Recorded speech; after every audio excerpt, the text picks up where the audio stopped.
Bonjour à tous, bienvenue sur notre chaîne Apprendre avec moi. ស្វាគមន៍អ្នកទាំងអស់គ្នាសាជាថ្មីមកកាន់ channel រៀនជាមួយខ្ញុំហើយថ្ងៃនេះយើងរៀនអំពីមេរៀនថ្មីដែលតាក់ទងទៅនឹងពាក្យចាប់ចុងជួនហើយសង្ឃឹមថាពាក្យចាប់ចុងជួននេះធ្វើឲ្យអ្នកទាំងអស់គ្នាកាន់តែចូលចិត្តរៀនហើយកាន់តែឆាប់ចំណាំបានភាសាបារាំងបកប្រែជាភាសាខ្មែរហើយដើម្បីកុំឲ្យខាតពេលយូរខ្ញុំមិនរំលឹកមេរៀនចាស់ទេខ្ញុំមិននិយាយរឿងអីផ្សេងក្រៅពីការសិក្សារបស់យើងទេអញ្ចឹងយើងចាប់ផ្ដើមរៀនតែម្ដងទៅអងនេះបាទតោះអញ្ចឹងអ្នកទាំងអស់គ្នាយើងពាក្យចាប់ចុងជួនយើងមកដល់ទៀតហើយសង្ឃឹមថាមេរៀននេះគឺជាទីពេញចិត្តរបស់អ្នកទាំងអស់គ្នាហើយខ្ញុំជឿជាក់ថាវាងាយស្រួលនៅពេលដែលអ្នកទាំងអស់គ្នានិយាយឬក៏រំលឹកពាក្យជាភាសាខ្មែរ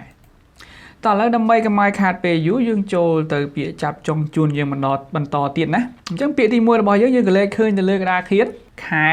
មួណាត្រ3វាជួននឹងដីណាដីតែរ៉ាដល់ពេលម៉ែរ៉ាម្ដាយវាយ frappe manger ស៊ីញ៉ាំបរិភោគពិសាអីហ្នឹងតែតាមតែយើងចង់បកទៅណាដល់ពេលនោមពីដល់ពេលផោមប៉ែតទេដល់ពេលប៉ាក់លេនិយាយទុះទាយ prédire រៀរសើចសង្កោចពូ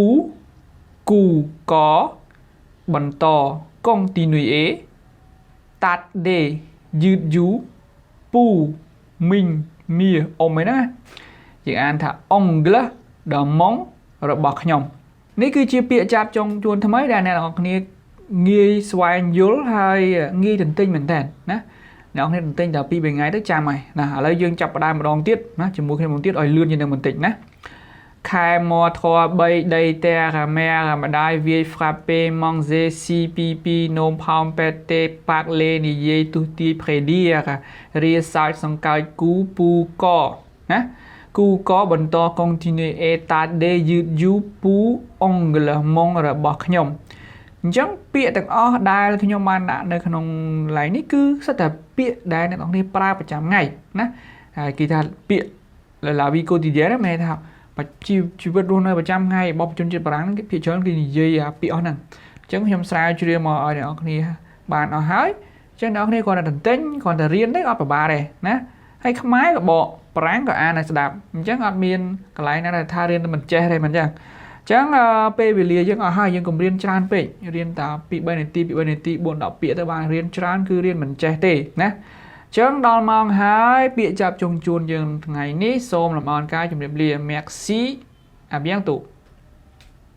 យ៉ាងម៉េចទៅហើយអ្នកទាំងគ្នាបន្ទាប់ពីបានសិក្សាពាក្យចាប់ចុងជួនដែលខ្ញុំបានដាក់ឲ្យអ្នកទាំងគ្នាអានឬក៏ដាក់ឲ្យអ្នកទាំងគ្នាសិក្សាបាញ់មិញនេះហើយសង្ឃឹមថាអ្នកទាំងគ្នាយកវាទៅទន្ទិញដើម្បីឲ្យរត់មាត់ហើយនៅពេលដែលអ្នកទាំងគ្នាទិញរត់មាត់ហើយអ្នកទាំងគ្នានឹងចាំពាក្យហ្នឹងគាត់ថាក្លែកឃើញក៏ដឹងថាពាក្យហ្នឹងគឺនិយាយឬក៏អានថាម៉េចទៅហើយអញ្ចឹងដោយសារតែពេលវេលាមានកំណត់Apprendre avec moiសូម